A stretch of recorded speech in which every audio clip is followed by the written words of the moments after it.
Aksyon! Balita! Ato gikan nga budget. Katong mga funding, ato tong local funds, ato tong ipang disperse sa mga farmers diri sa atong lungsod, respective farmers organization. Dayon, katong mga kandiga na po yung mga dili ko to itong mga pure nga kung ano, na agad to yung mga lasaw nga breeding o kay daghan po sila ng mga pagtuon nga kung dili ko no endemic dire maglisod o survive kay tungod sa kainit o kuan kaning sa klima. Kasi mabahagi ato pagbuhi ato. Tagaan na mo sila og bayi og buto dayon ilang iuli to sa lungsod nya katong ilahang gi angkon ilahan na to kung mauli nila itong original ilahan na to so padayon na to nila sa ilahang kuan pagpadako o kuan na to pagpadaghan ang sa lungsod nga ilang mauli amo na putong ihatag sa laing mga beneficiary. So kumbaga ang inahan o kaning amahan anang kanding is ilaha or ang anak mo ilaha. Ang anak mo ay maiuli nila sa lungsod. Ang katong anahan o amahan tong original among gihatag mo to may laha. Pilay mahatag nila sa lungsod anak. Katorang unsa tong nadawat nila mo ra po ilang iuli. So bayi man tong buto, o ilang iuli bayi pud og buto para among mahatag pud sa uban. So kausara sa mga tag. Kausara. Pareha ra na sa among baka o karabaw nga among gipang disperse.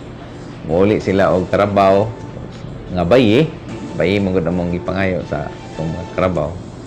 Kanang karabaw nga ilahang naangkon na ilahan na. So ang pag-maintain ni kaya patako man ka mag-maintain na technician do na ba? Na actually among technician kugi kay ni nga ga tuyok sa among lungsod, ga deworm, gahatag og bakuna, gahatag og mga pang-immune, mga kuan, mga gahatag og bitamina sa among mga hayupan. So gatoy ko ni sila din. Ug pananglitan man gani og panahon na nga mo ulag sila, gi kuanan po ni sila.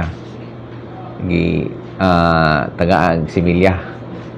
Pila ka barangay to sa 46 ka Bukanding? Pila ka barangay atong gihatagan? Ang among mga farmers organization lagmit na aming naa sa amo upland barangays. So ang diri sa lungsod diri sa coastal kuan naman na siya unom ka barangay. So nay mga 8 ka barangay ang amo ang natagaan pero dili gyud ingon daghan kay among gibahin-bahin mo pod.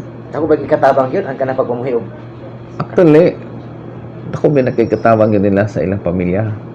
Kaya mo man ilang pangwaan o murag alkansiya ba o panalitag na ginahanglan ng yugayo, pwede man nila ning mabaligya. Labi na ning baka o karabaw o baka yun. Naa sila yung mga sa panahon nga nagipit na yun sila, naa sila yung mga hayupan. Ilang maguning ma-dispose na yun. Labi na ning kanding ron. Ang kanding baling mahala. Unya mas dali ra man ni pabuhi, di man ni kalas kay imo ra man ning tugway ra man ni mo, di man preg baboy nga lalo ka kada adlaw nga mugasto ka. Kaning kanding ug baka nga imo ra man ning ilawig. So wala kay gi-disperse nga mga laing hayop gawa sa baka ug sa kanding. Karabaw. Karabaw. Mo na among gi-disperse. Wala ka nag-disperse og baboy. Wala may ga-disperse og baboy nga. Gaplano na pud may og amo pang gipatuon pa na ko ang kuan og pwede ba pud ang karnero dire. Aksyon! Balita!